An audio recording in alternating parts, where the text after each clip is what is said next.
Исәнмесез? Эфирдә яңалыклар вакыты, студияда Лина Хәсәншина. Предприятиеләрнең, урта һәм кече бизнесның бергә матур итеп эшләүнең нәтиҗәсен күрәбез. Мәгариф министрлыгының коллегия утырышында һөнәр сайлашалар.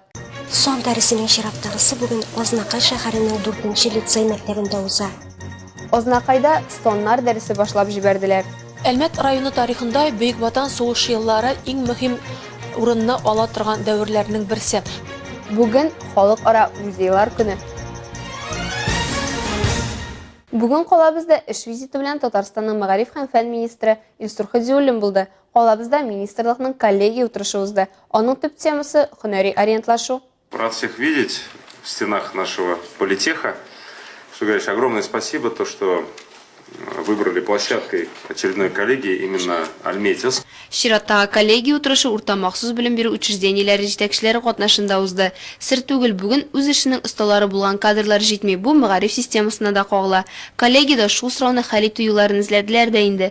Белем бирү системасы алдында торган төп бурычларның берсе мотивацияле булдыра алырдай кызыксынучан сәләтле мәктәп бетергән балаларны укытучылыкка җәлеп итү. Белемле, зыялы, тәрбияле укучыларыбыз безнең. Күп булсын һәм һәр башлаган эшебез уңай нәтиҗә бирсә иде. Укучыларны һөнәри ориентацияләү мәгариф системасы өчен һәрчак актуаль. Федераль стандарт нигезендә 10нчы сыйныфка баручы укучы 5 профиль сайлый: социаль, икътисади, фәнни, табигый, технологик, гуманитар һәм универсаль. Яңа уку елында Татарстанда 834 гомум белем бирү оешмасында 1038 10нчы класслар ачылачак. Узган елда 35 мәктәптә булса, быел 58 мәктәптә 10нчы класслар ачылмаячак. 502 мәктәп универсаль профильле сыйныфларына ачачак. Ежегодно чуть больше 50% выпускников 9 классов поступают в СПО Альметьевской Республики Татарстан. В 2021 году таких детей было 56%. Илсур Хәдиуллин эшче белгечләр әзерләү буенча Әлмәт районының әзерлеге яхшы дәрәҗәдә булуын билгеләп китте. Республиканың фән һәм мәгариф министры сүзләренчә, хәзерге вакытта бер урынга 4-5 кеше дәгъва кылу эшче һөнәрләрнең алга таба тагын да кирәклеген һәм матур эшләнүен күрсәтеп торучы факторларның берсе. Предприятиеләрнең, урта һәм кече бизнесның бергә матур итеп эшләүнең нәтиҗәсен күрәбез. Чөнки әгәр дә мәктәпкә килеп, предприятиеләр, аның җитәкчеләре, аның әйтегендә күркәм хезмәтчәннәре килеп, профориентация эшен алып барып, балаларга аңлатмасалар, аларны кызыксындырмасалар, безнең Әлмәт районындагы балалар менә бу югары уку йортларына да, аннан соң Әлмәт техникумына да, башка учреждениеләргә килергә ашкынып тормаслар иде. Илсур Хәдиуллин сүзләренчә, хәл ителәсе сораулар җитәрлек һәм аларның барысын да бер көн эчендә генә хәл итеп бетереп булмый. Шуның өчен җыелып сөйләшү уза да. Югары белемле кадрлар әзерләүдә безнең республикада мәгариф министрлыгы зур эш алып бара. Безнең ел саен 20 меңнән артык бюджет урыннары. Монда бит укытучылар да керә, врачлар да, инженерлар да, башка һөнәр ияләре дә. Алар барысы да менә шушы эзлекле рәвештә оештырылган эшнең нәтиҗәләре һәм рәхәтләнеп кереп, укып, специалист булып чыгып, аннан соң инде эшкә урнашырга әзер торалар. Ул безне сөендерә. Коллегия утырышы азагында белем бирүдә иң яхшы булган педагогларны бүләкләү тантанасы узды. Азнакай районы мәктәпләрендә Бөтен Россия мәгариф проекты нигезендә цифр дәресе узды. Мондый дәресләр сериясе уку елы дәвамында һәр ай сайын үткәрелә. Агымдагы атнада узган дәрестә Татарстан Республикасы сатып алулар буенча дәүләт комитеты рәисе урынбасары Искәндәр Баһаутдинов, район башкарма комитетының эшләр белән идарәчесе Руслан Дәүләтшин, 4-нче лицей директоры Илмир Шайдуллин да катнашты. Сон дәресенең чираттагысы бүген Азнакай шәһәренең 4-нче лицей мәктәбендә уза.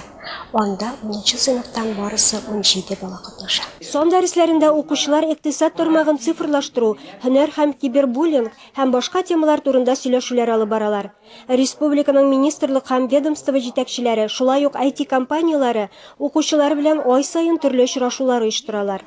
Хочу сказать, что в 2022 году в республике 2022 ел Татарстанда цифрлы технологиялар елы дип игълан ителде.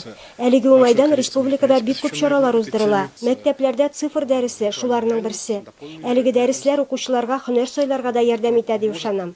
Чөнки цифрлы икътисад өлкәсендә илдә белгечләргә ихтыяҗ зур. в будущем потому что, как известно, в республике Әлеге сан дәресләрен үткәрүнең максаты компьютер мөмкинлекләренә ныграк төшенү һәм социаль челтәрләрдә үзеңне дөрес тоту дип уйлыйлар мәктәп укучылары. Такие уроки цифры в нашей школе. Без бу дәресләрдә цифрлы технологиялардан кулланырга өйрәнәбез, яңа мәгълүмат алабыз. Алар безгә тормышта да ярдәм итә. Цифровыми технологиями.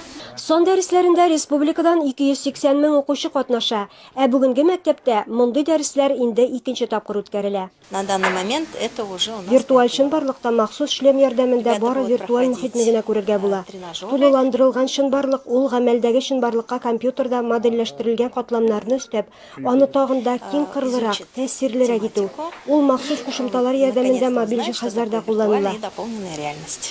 Уен белән үрелеп баручы мондый җитди дәресләрдә укучылар бик теләп катнашалар һәм сан дәресләре аларга фикер сөрүшен үстерүдә күп нәрсә бирә дип исәплиләр педагоглар. Проект нигезендә тормышка ашырылучы сан дәресләре район мәктәпләрендә 10 тапкыр үткәреләчәк. Илмира Шарифуллина, Рөстәм Әкбәров, Яңалыклар вакыты, Луч, Әлмәт телекомпаниясе. Бөгелмәдә алдынгылар слеты узды. Техника йорты сәхнәсендә муниципаль, республика, Россия олимпиадаларында һәм иҗади конкурсларда җиңүчеләрне, призерларны хөрмәтләделәр.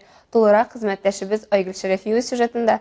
Сәхнәгә чыгучыларның барысы да Бөгелмәне шәһәр, район, республикадан читтә танытучылар. Мәктәп укучылары социаль фәнни техник һәм тикшеренү проектларын булдырып, алдынгылар рәтенә чыккан. Алар фән олимпиадаларында актив катнашканнар һәм уңышлы чыгыш ясап, җиңүче исемен яулаганнар. Районда алар барлыгы 100-дән артык укучы. Отмечать будем заслуги наших детей на всероссийском уровне. У нас в этом году как никогда таких призеров 9 человек. Кроме того, у нас есть дети, которые получили призовые места не только по одному предмету, а по нескольким. У нас их тоже 9 человек. Дети талантливые у нас, и талантливые педагоги их готовят.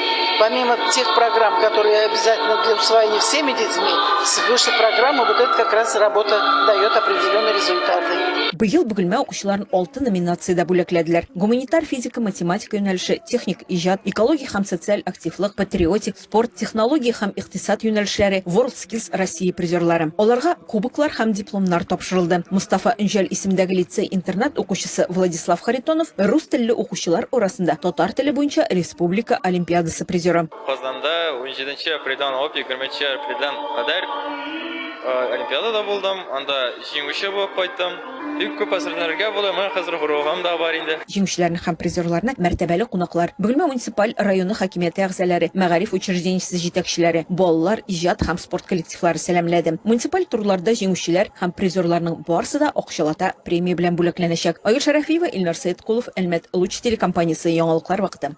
Бүген Халыкара музейлар көне. Бу көн 1997 елда гамәлгә куела һәм халыклар мирасын саклап килүче меңләгән белгечләрнең һөнәри бәйрәмнәре санала. Төбәгебез мирасын саклап киләчәк буыннарга тапшыруда дистәләп махсус учреждение эшләп килә. Шуларның берсендә Әлмәт төбәкне өйрәнү музеенда безнең иҗат төркеме дә булып кайтты. Рәдифә Нугманова дәвам итә. Әлмәтнең төбәкне өйрәнү музеена 1993 елда нигез салына. Рәсми төстә ул 1 елдан соң ачыла. Биредә туган як тарихы, документлар, фотосурәтләр, төрле әсбаблар рәвешендә саклана. Аларның саны меңнәрдә исәпләнә. Араларында Кама аръягының неолит чорыннан алып урта гасырларга кадәр дәверләренә караган археологик табылыклар да бар. Һәр экспонат туган як тарихының кыйммәтен һәм мәдәни тарихи мирасын чагылдыра. Әлмәт районы тарихында Бөек Ватан сугышы еллары иң мөһим урынны ала торган дәверләрнең берсе. Шуңа күрә төбәкне өйрәнү музеенда да Бөек Ватан сугышы елларын чагылдырган тулы бер экспозиция эшләп килә. 1945 елның җиңү алып килгән мае өчен безнең ил 27 миллион кешесен фашизмга курбан итте. Шуңа күрә мәрхүмнәрнең батырлыгын, әби-бабаларыбызның истәлекләрен саклап калу замана будының төп бурычы да. Бу юнәлештә нәкъ менә музейларның өлеше зур. Әлмәт туган якны өйрәнү музеенда ул дәһшәтле еллар даими экспозициядә саклана. Аны бөек елларга бош иек дип атаганнар. В этом разделе наши экскурсоводы, сотрудники музеев рассказывают о том, как пришла война на нашу альметьевскую землю, как восприняли это люди. И, конечно же, здесь рассказывается о наших героических земляках, Бу бүлектә әлмәтләрнең бөек ватан сугышы каһарманнары хакында мәгълүмат бар. Герой исеменә лаек яки тулы орден кавалерлары булган якташларыбыздан тыш, монда җиңүгә үз өлешен керткән якташларыбыз да бик күп. Полные кавалеры ордена славы: Тимиргалиев Курбан Тимиргалиев, Алаев Михаил Константинович, Салахудинов Гархудин Салахудинович. Конечно же, подробно рассказывается их история, их биография, их подвиг. Экспозициядә солдат хатларын, әлмәтләрнең гаилә архивларының фотолары, бөек ватан сугышы каһарманнарының документлары һәм истәлекләре турында мәгълүмат бар. Мисал өчен әлеге тартма корал чистарты җайланмалар саклау өчен булган. Бу сугышчан трофейны безнең солдат тәмәке тартмачыгы иткән һәм ул аны пулядан саклап калган. Сугыш кырларыннан ерак булса да, Әлмәт төбәгенең тарихын саклаган музейда фронт истәлекләрен күпләп күрергә була. Алар бирегә калабызның эзләнү отрядлары эшчәнлеге нәтиҗәсендә килеп эләккән. Әлбәттә, инде бөек ватан сугышында җиңүне якынайтуда тыл хезмәтчәннәренең ролен дә биредә аерата сызыклылар. Чөнки нәкъ менә балалар, картлар һәм хатын-кызлар җилкәсенә икмәк үстерү, завод-фабрикаларын туктатмый фронт өчен эшләтү авырлыгы төшә. Райондагы тагын 3 музей аның филиалы буларак эшләп килә. Булар Миңлебай авылындагы Фатих Кәрими, Илхойдагы Халиулла Әхмәтшин музейлары һәм Түбән Мактама бистәсенең тарих музее. Рәдифә Нугманова, Марат Халиуллин, Яңалыклар вакыты, Луч Әлмәт телекомпаниясе. Театр яктылыкка, нурга илтә. Калабызда менә инде 3нче ел рәттән район күләмендә Мәгариф идарәсе һәм Әлмәт театры белән берлектә махсус театраль бәйге уза. Анда катнашучылар елдан-ел арта бара ди оештыручылар. Быелгы бәйгенең катнашучылары белән безнең иҗат төркеме дә танышып кайтты. Театр мәгърифәтнең көзгесе. Менә инде 3нче ел калабызда уздырылып килә торган район бәйгесенең исеме әнә шулай атала. Биредә мәктәп укучылары белән бер рәттән укытучылар коллективы да катнаша. Телне саклап калу өчен милли мәдәниятне саклап калу һәм үстерү зарур. Бәйгенең асылы да шуннан гыйбарәт. Шуңа өстәп укучылар һәм укытучыларны бер сәхнәдә уйнавы уртак фикер белән янып яшәүгә китерә ди белгечләр. Максатыбыз туган телебезгә мәхәббәт тәрбияләү. Балаларга татар теленең матурлыгы, аның аһаңы, аның яңгыравышы, образлары аша үзеңне киләчәк тормышка әзерләү максаты куелган. Сайлап алу турын узган театр төркемнәре арасында 12 укучы һәм 3 укытучылар төркеме. Беренче номерлы мәктәп укучылары бу бәйгегә Кәрим Тинчуринның Зәңгәршәл пьесасыннан өзек сәхнәләштергән. Укучылар арасында башлыча 7нче һәм 8нче сыйныф укучылары. Шул ук әсәрне Түбән Мактама бистәсенең 2нче номерлы мәктәп коллективы да сайлаган. Көндәшләреннән аермалы буларак, соңгыларында укучылар үз укытучылары белән бергә уйный. Театр сәнгате үстерү буенча без инде зур эш алып барабыз. Безнең үзебезнең театр коллективы бар. Балаларныкы да, укытучыларныкы да.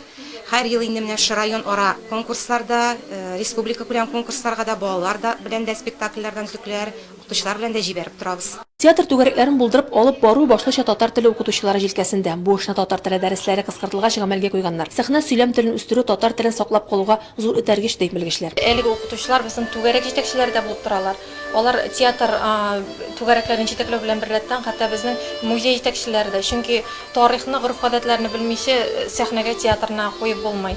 Һәм минем аерып әйтәсем килә, Риса Фәхретдин исемендә 1нче гимназия. Анда безнең өстәмә педагогларыбыз Гөлнур Яскаровна, Минзилә Анасовна, әлбәттә аерып әйтеп китәсем килә. Аларның гимназия базасында еллар буена халыклар фестивале үткәрелә. Рәдифә Нугманова, Марат Халиуллин, Яңалыклар вакыты, Луч Әлмәт телекомпаниясе. Бу сезгә җиткерәсе соңгы мәгълүматыбыз иде. Мин Лина Хәсәншина һәм монтаж операторы Булат Усманов сезнең белән сау булашабыз. Исән-имин булыгыз.